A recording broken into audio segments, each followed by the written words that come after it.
Selamat datang di channel saya Serangga Gatal. Jangan lupa di subrek, like and share. Mimin doakan semoga kita sehat semua. Oke, kita mulai. Di kehidupan sebelumnya, belum lagi murid bernama seperti Da Wing Jinpeng, ada 9 murid sejati di bawah Suyi. Sebelum reinkarnasi, dia telah mengatur banyak cadangan. Misalnya, murid ketujuh Xuan Ning dikirim ke Dewa Buddha Xiao Xi Tianyangxin terlebih dahulu untuk mendengarkan ajaran. Misalnya, mengubur banyak pembunuhan di Taixuan Dongtian untuk mencegah musuh mengambil kesempatan menyerang setelah dia pergi. Misalnya, Xuanchu Senjian, yang mengendalikan arah air terlarang surgawi Gua Taixuan diserahkan kepada murid keempat Malou untuk diamankan.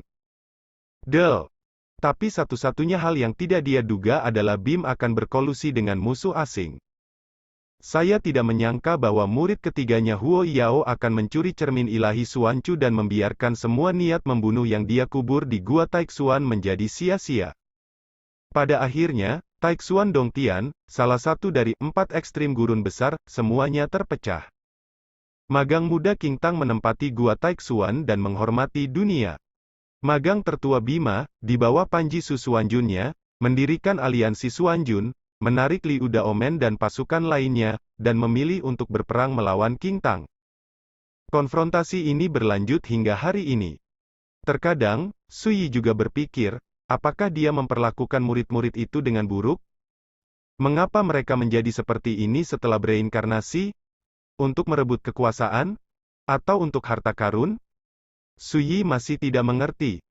Tapi dia yakin pasti ada kebenaran yang tidak dia ketahui. Sejauh ini, kecuali murid tertuanya, Vima, dia belum bisa menilai apakah murid lain benar-benar mengkhianatinya sepenuhnya. Terutama King Tang. Ketika dia memikirkan tindakan murid kecil ini yang paling disukai dan disukai olehnya, setelah reinkarnasinya, Suyi pasti kecewa. Ini juga salahku ketika aku bereinkarnasi, aku terlalu tergesa-gesa dan tidak menyiapkan pukulan yang cukup. Suyi menghela nafas dalam hatinya. Di masa lalu, tidak ada bahaya dalam reinkarnasi, tetapi ada banyak kecelakaan. Karena ini, sebelum dia bereinkarnasi, bahkan jika dia sudah memulai tata letak dan pengaturannya, itu terlalu terburu-buru. Dan murid-murid itu takut bahwa mereka sudah percaya bahwa dia, tuannya, telah meninggal, jadi mereka menjadi sangat tidak bermoral. Sekelompok naga tanpa pemimpin pasti akan menyebabkan bencana. Taixuan Dongtian adalah garis Tao yang diciptakan oleh Anda sendiri. Dengan Anda, langit tidak akan runtuh. Jika Anda tidak ada, bencana akan datang terjadi. Di aula, sebuah suara samar terdengar, dalam beberapa tahun terakhir, bukannya tragedi serupa tidak pernah terjadi, seperti dunia bawah yang paling kuat di dunia bawah, mengapa tidak juga mengikuti kejatuhan Kaisar Nether terakhir, dan itu berantakan. Sampai sekarang, lihatlah klan kuno yang dulunya bertanggung jawab atas divisi Daoi ke-6 dunia bawah, yang saling bertarung, tidak ada yang tahu berapa banyak. Omong-omong, pengamat menambahkan, dunia naik turun, selalu seperti ini. Suyi terdiam sejenak, lalu tersenyum, dan berpikir, selalu seperti ini kan? Itu dia, aku akan tinggal sementara di sini, dan aku akan meninggalkan kota malam abadi bersama Liu Changsheng di pagi hari lusa. Suyi membuang pikirannya yang mengganggu, mengangkat kucing oranye itu ke dalam pelukannya dan membuangnya, membersihkan pakaiannya, dan berdiri. Dia tidak pernah menyukai kesedihan, dan menikmati masa lalu. Teman-teman, nantikan. Hal yang sama berlaku untuk kultivasi Dao. Kota malam abadi diselimuti kegelapan sepanjang tahun, siang dan malam. Oleh karena itu, ada keberadaan pengocok. Setiap jam, distribusinya. Orang-orang di kota akan mendengar suara gong yang halus. Itu suara permainan.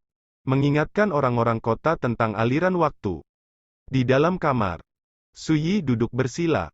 Di depannya, ada susunan rapi dari 23 batu berputar yang baru saja menyatu. Bibir Suyi menunjukkan sedikit kepuasan. Dengan lambaian jubah lengan bajunya, dia menyingkirkan 23 batu kehidupan. Setelah itu, dia mengeluarkan 3 batu mendalam gua bukaan ilahi yang tersisa dan 1 batu jiwa darah Chong mendalam, dan mulai menyerap dan menyaring kekuatan di dalamnya. Tampaknya harta surga dan bumi ini adalah harta yang didambakan oleh monster tua di alam kekaisaran. Tapi sekarang, harta seperti itu digunakan oleh Suyi untuk meredam jiwa dan tubuhnya. Terutama batu yang sangat dalam dari gua bukaan ilahi, yang dapat meredam dan membantu kekuatan jiwa dewa, yang akan memberikan manfaat tak terukur bagi Suyi. Perhatikan bahwa setiap kali Anda menggunakan kekuatan pedang 9 neraka, konsumsi yang paling serius adalah kekuatan jiwa. Tidak ada kebetulan, di pagi hari lusa, Taoisme saya dapat mencapai kesempurnaan alam roda roh.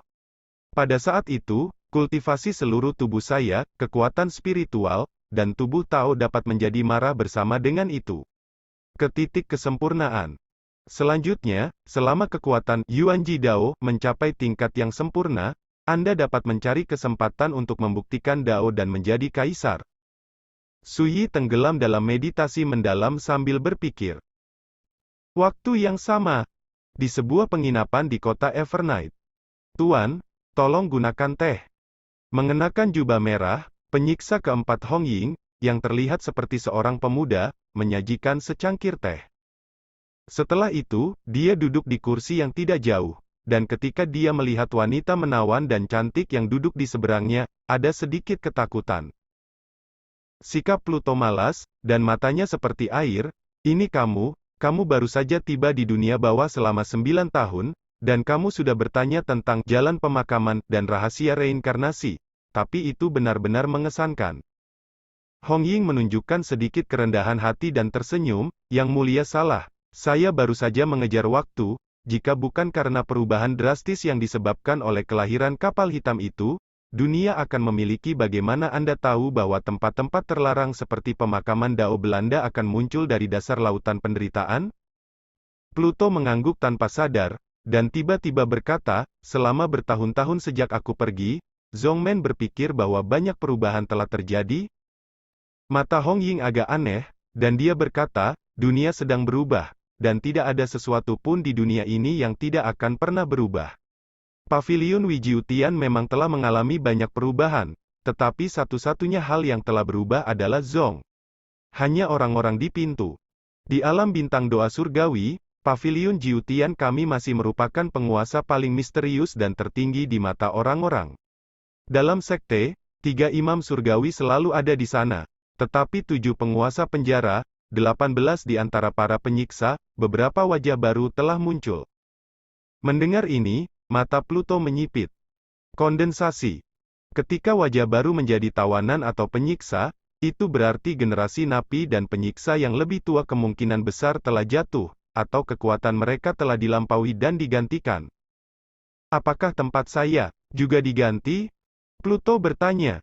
Hong Ying terdiam sesaat, lalu tiba-tiba mengangkat matanya dan menatap langsung ke mata Hades, dan berkata, bertahun-tahun yang lalu, Imam Besar pernah berkata bahwa kursi yang kamu kosongkan, Tuhan, akan selalu disediakan untukku. Tulislah. Kamu. Pluto sedikit terkejut. Dari mata Hong Ying, dia melihat jejak keinginan yang tak terkendali. Hong Ying mengangguk dan berkata dengan serius, ketika saya datang ke Netherworld kali ini, Imam Besar telah berjanji bahwa selama saya dapat menemukan beberapa petunjuk tentang reinkarnasi kali ini, ketika saya kembali ke sekte, saya akan menggunakan semua kekuatan saya untuk membantu saya menembus alam harmoni misterius. Omong-omong, matanya bersinar seperti obor, dan pada saat itu, saya dapat menggantikan posisi yang dikosongkan oleh orang dewasa dan menjadi tahanan ketujuh yang baru. Implikasinya adalah dengan saya, Anda tidak memenuhi syarat untuk menggantikan saya. Senyum percaya diri muncul di bibir Hong Ying, dan berkata, sejujurnya, 3 pendeta surgawi telah membahasnya sejak lama. Jika suatu hari orang dewasa dapat kembali ke sekte hidup-hidup, mereka akan mendapatkan posisi baru untukmu. Pluto bertanya dengan penuh minat, posisi apa? Hong Ying tampak aneh dan berkata, imam resmi dari gua cacing darah pertama hingga ke-9 dapat dipilih sesukamu. Imam kepala gua darah bersayap rendah. Wajah cantik Pluto tiba-tiba muncul kabut, dan mata menawan itu menjadi acuh tak acuh dan dingin. Ketiga benda kuno itu benar-benar kejam. Di Paviliun Jiutian, imam kepala bertanggung jawab atas gua darah ngengat dan memimpin tugas pengorbanan. Di Paviliun Jiutian, Identitas dan status pendeta hampir tidak lebih tinggi dari tahanan, tetapi jauh lebih rendah daripada kepala penjara. Bagaimana mungkin Pluto tidak didinginkan dengan pengaturan seperti itu? Tidak jauh, Hong Ying melihat perubahan ekspresi di wajah cantik Hades, dan sudut bibirnya tidak bisa menahan sedikit pun. Segera, dia tiba-tiba berkata, "Tentu saja, jika Tuan menjanjikan satu hal kepada saya akan melepaskan posisi kepala penjara ketujuh." Pluto mendengus dan berkata, "Katakan padaku." Hong Ying sedikit mencondongkan tubuh ke depan, memandangi tubuh Hades yang ramping dengan tidak hati-hati, dan tidak lagi menyembunyikan api dan keserakahan di hatinya, berkata, "Saya harap orang dewasa dapat setuju untuk bertemu dengannya. Saya menggandakan kultivasi, bantu saya menerobos." Berbicara tentang kata, Suang Siu, tenggorokannya berkedut dan mulutnya terasa kering. Seorang wanita dengan tubuh wanita misterius, tidak hanya cukup cantik untuk memikat semua makhluk, tetapi juga kuali luar biasa yang akan didambakan oleh setiap orang kuat. Pluto tercengang, seolah tak percaya. Dia melihat keserakahan dan api yang tidak tersamar dalam ekspresi Hong Ying, dan mendengarkan kata-kata yang bergema di istana, dan ada niat membunuh yang tak terkendali di dalam hatinya. Ini tidak lebih dari penyiksa, dan dia berani melawan idenya sendiri, tapi itu benar-benar mencari kematian. Mata Hong Ying mengikuti betis ramping Pluto sepanjang jalan, melewati paha dan pinggang montok yang terlipat dengan pegangan, dan berlama-lama di tempat yang menjulang tinggi dan bangga untuk sementara lingkaran, lalu perlahan bergerak di sepanjang gooseneck seputih salju. Lalu aku melihat wajah cantik yang penuh dengan ketidakpedulian dan sikap dingin. Di mata menawan yang agak panjang dan sipit itu, ada sedikit warna merah yang mengganggu. Hong Ying membeku di dalam hatinya. Dulu, dia berbicara tentang tahanan ketujuh dari Zongmen tua, dan mengatakan bahwa tahanan ketujuh tampak menawan dan penuh kasih sayang, tetapi sebenarnya dia yang paling kejam. Ada kegilaan dalam temperamennya, dan setiap karakter yang dia anggap sebagai musuh akan berakhir menyedihkan. Namun, Hong Ying tidak panik. Dia sudah lama tahu bahwa tahanan ketujuh di depannya hanyalah tiruan, dan dewanya masih terperangkap di kota kematian. "Tuan, Anda tidak perlu marah, itu hanya kultivasi ganda. Itu akan sangat bermanfaat bagi Anda dan saya, dan ketika Anda kembali ke sekte suatu hari, Anda dapat melanjutkan untuk melayani sebagai tahanan." "Mengapa tidak?" Hong Ying tersenyum dan berkata, "Saya yakin Anda tidak ingin pergi ke gua cacing darah untuk melayani sebagai pendeta yang tidak penting, kan?" Di matanya, Pluto berbibir merah, yang kulitnya melebihi salju, seperti api yang mengamuk, menyalakan semua keinginan dan penaklukan di dalam hatinya. Wanita seperti itu hanyalah monster yang membawa bencana bagi negara dan orang-orang, dan wanita cantik yang tak tertandingi yang membuat semua makhluk hidup terbalik. Pluto terdiam. Jemarinya yang ramping dan putih secara bertahap mengencang, tetapi kemudian mengendur setelah waktu yang lama. Lalu, dia tiba-tiba tertawa, bibirnya yang kemerahan sedikit melengkung, dan berkata, "Ini tidak lebih dari kultivasi ganda, secara alami saya setuju." Mata Hong Ying berbinar dan berkata, "Benarkah?" Dia tidak percaya. Pluto tersenyum manis dan berkata, "Ketika kamu membunuh Liu Changsheng, aku tidak keberatan membiarkanmu mencoba keindahan avatarku terlebih dahulu." Pada saat ini, matanya cerah dan menawan. Mimpi yang indah dan indah. Pluto tertawa dan berkata, "Apakah ini cukup bermanfaat?" Hong Ying tercengang, dan berkata, "Apakah tuanmu memberiku sesuatu yang lain?" Pluto berkata dengan malas, "Ketika kamu berurusan dengan Liu Changsheng, aku akan membantumu, dan aku akan pergi bersamamu ke dunia bawah untuk membantumu." Hong Ying berkata dengan gembira, "Jika itu masalahnya, tentu saja lebih baik. Kalau begitu masalah ini diselesaikan untuk saat ini bukan awal, aku harus pergi." Pluto berdiri. "Tunggu." Mata Hong Ying berkedip, "Maafkan saya karena mengambil kebebasan, orang dewasa tidak punya bukti, bagaimana saya bisa mempercayainya?" Pluto menatapnya dalam-dalam dan berkata, "Jika aku kembali ke sana, kamu bisa menghancurkan avatarku, kan?" Hong Ying terdiam beberapa saat, lalu tersenyum, "Aku tidak tahan." Pluto tidak mengatakan apa-apa lagi dan berbalik. "Pelan-pelan, tuanku." Hong Ying bangkit, tetapi tidak mengirimnya. Sampai sosok Hades menghilang. Ketamakan di mata Hong Ying memudar, dia menjadi tenang seperti es, dan dia bergumam dalam hatinya, tidak peduli apa pikiranmu, kamu ditakdirkan untuk menjadi kualiku, dan kamu akan menjadi pelayanku di bawah selangkanganku. Dentang. Suara kicau Zizi bergema di kota malam abadi, mengingatkan orang-orang bahwa ini adalah paruh kedua malam. Jalanan dan gang di malam hari masih menyala seperti naga, berisik dan ramai. Tapi dia tidak peduli. Hanya di lubuk hatinya yang terdalam, untayan niat membunuh terus berkumpul dan berfermentasi, yang membuat matanya semakin acuh dan dingin. Siapapun yang tidak sengaja menyentuh tatapannya akan gemetar sekujur tubuh, seperti jatuh ke dalam gua es. Suara hiruk-pikuk bergema di jalan-jalan dan gang-gang, dan sebagian besar pejalan kaki berjalan bersama. Kota malam abadi di tengah malam juga kota yang tak pernah tidur. Lampunya selalu menyala, dan suasana semarak seakan tak pernah pudar. Sambil berjalan, Hades melirik ke seberang jalan dan gang yang ramai, dan tiba-tiba ada kesepian yang tak terlukiskan di hatinya.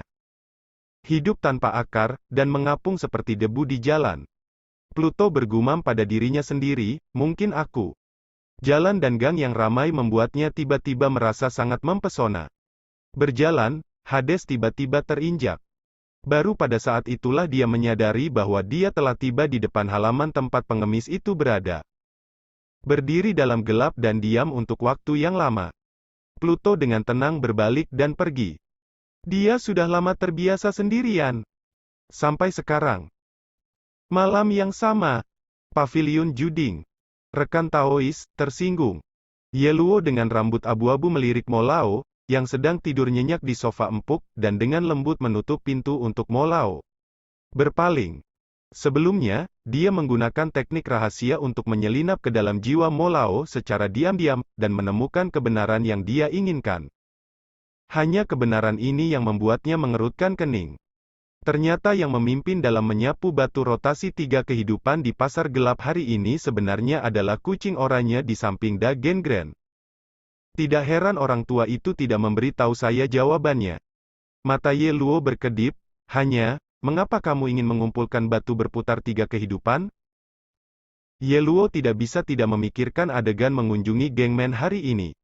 Setelah itu, tiba-tiba aku teringat anak laki-laki berjubah yang sedang duduk di bawah pohon tua, memegang kucing oranye di lengannya.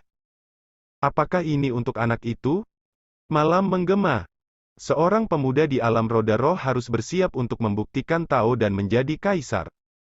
Ye Luo ingat dengan jelas bahwa dahulu kala, ketika dia akan menggunakan batu berputar 3 kehidupan untuk menyerang alam misterius, guru pernah menghela nafas, mengatakan bahwa batu berputar 3 kehidupan adalah harta karun. Surga dan bumi, yang hanya dapat ditemukan hanya ketika Dao digunakan oleh kaisar, ia dapat memberikan efek magis terbesar, dan dapat membangun fondasi kerajaan kaisar yang mengejutkan kuno dan modern. Sepertinya batu berputar 3 kehidupan itu pasti diperoleh oleh anak itu. Senyum muncul di bibir Ye Luo. Ini mudah ditangani, selama Anda menemukan kesempatan untuk mengobrol dengan anak itu, saya yakin Anda pasti bisa mendapatkan banyak.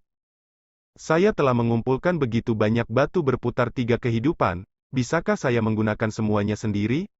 Saya hanya membeli beberapa dengannya, tentu saja tidak terlalu banyak. Malam pun tiba. 2 hari kemudian di pagi hari. Ketika Sui keluar dari kamar, dia melihat Liu Changsheng. Figur legendaris yang menempati peringkat di antara 6 Netherworld, dan memiliki reputasi pedang mengalahkan semua pendekar pedang di dunia bawah, tetapi terlihat sangat biasa. Dia kurus, dengan pelipis yang membeku, dan dia mengenakan linen. Namun, pinggangnya lurus seperti pedang, dan ketika matanya menoleh, matahari dan bulan tampak melayang dan tenggelam, sedalam langit berbintang. Pria itu menyuruhku, membiarkanmu menemaniku meninggalkan kota malam abadi? Ketika dia melihat Sui, Liu Changsheng sedikit terkejut, seolah-olah sulit untuk memahami bagaimana para pejuang akan menemukan seorang pemuda di alam roda roh untuk menemaninya. Aku menyuruhnya untuk mengatakannya. Sui berkata dengan santai. Liu Changsheng. Kalimat ini sama sekali tidak terdengar gila, tapi jika dicicipi dengan seksama, pasti gila sampai ekstrim. Liu Changsheng belum pernah mendengarnya, siapa di dunia ini yang bisa mengajari pemukul melakukan sesuatu. Untuk sementara waktu, dia merasa bingung. Kong Gengren berkata bahwa dia ingin meninggalkan kota malam abadi bersamanya, yang tidak diragukan lagi berarti pemuda ini mungkin lemah, tetapi mungkin ada cara lain untuk menyelesaikan ancaman dari sisi lain. Kemudian pertanyaannya adalah, di manakah kesucian pemuda ini, dan kekuatan mengerikan macam apa yang harus ia andalkan, agar ia tidak takut pada pintu samping? Perlu dicatat bahwa dia Liu Changsheng sendiri sudah menjadi raksasa kendo yang berdiri di puncak dunia bawah, tetapi dia juga dipaksa oleh kekuatan pihak lain, jadi dia hanya bisa bersembunyi di kota malam abadi untuk perlindungan. Tidak berlebihan untuk mengatakan bahwa kekuatan yang dimiliki oleh gerbang sisi lain yang misterius itu cukup untuk mengancam Taoisme top manapun di dunia bawah. Tetapi pada akhirnya, Liu Changsheng menekan kebingungannya dan berkata, "Teman kecil, kapan kita akan pergi?" Bahkan jika pemuda di depannya terlihat begitu, tidak bisa diandalkan, dia percaya bahwa dia tidak akan pernah menyakitinya. Karena disusun seperti ini, pasti memiliki makna yang lebih dalam. Teman kecil. Sui tersenyum. Tetapi pada akhirnya tidak peduli dengan gelar seperti itu, dan berkata, "Sebelum saya pergi, saya perlu mengkonfirmasi satu hal." Teman kecil, tapi tidak apa-apa untuk berbicara. Zanbeiki datang ke kota malam abadi, apakah dia akan membunuhmu atau membantumu? Mendengar ini, Liu Changsheng tercengang, dan matanya terbelalak kaget, "Apa maksudmu dengan teman kecil ini?" Sui berkata dengan ekspresi tenang, "Ini adalah musuh atau teman. Jadi pertama-tama kita harus membuat perbedaan yang jelas." Liu Changsheng samar-samar menilai bahwa pemuda di depannya mungkin sudah tahu hubungan antara dia dan Zanbeiki. Setelah hening sejenak, Liu Changsheng berkata, "Dia tidak akan melihatku dibunuh oleh orang lain." Sui mengangguk dan berkata, "Ayo pergi." Berbicara, pergilah keluar halaman. Liu Changsheng mengerutkan kening, dan mau tak mau berbalik untuk melihat jauh ke dalam aula. Seolah menebak apa yang akan dia tanyakan, dari kedalaman aula terdengar suara penjaga yang keriput dan tua. "Beberapa hal tidak perlu saya jelaskan sama sekali, rekan Taois Liu akan mengerti."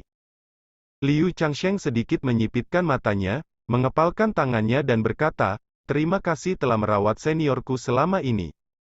Setelah mengatakan itu, dia juga berbalik. Di jalan-jalan kota malam abadi, Liu Changsheng, yang mengikuti di belakang Sui, dengan cepat dikenali, menyebabkan keributan. Pedang gila Mingzun Liu Changsheng, siapa yang tidak tahu? Ini adalah raksasa kerajaan yang dapat mengguncang dunia dengan menghentak. Legenda kendo. Penampilannya sulit untuk tidak menarik perhatian. Yang bermarga Liu muncul dengan sangat baik. Apakah itu berarti para pejuang telah berkompromi dan tidak mau campur tangan dalam perselisihan antara kita dan Liu Changsheng? Hong Ying juga mendapat kabar tersebut. Selain kecelakaan itu, dia tidak bisa menahan kegembiraan, menepuk telapak tangannya dan tertawa. Akhir-akhir ini banyak hal baik. Sekian dulu update-annya, tunggu lanjutannya di channel saya Serangga Gatal, di subscribe ya guys. Terima kasih.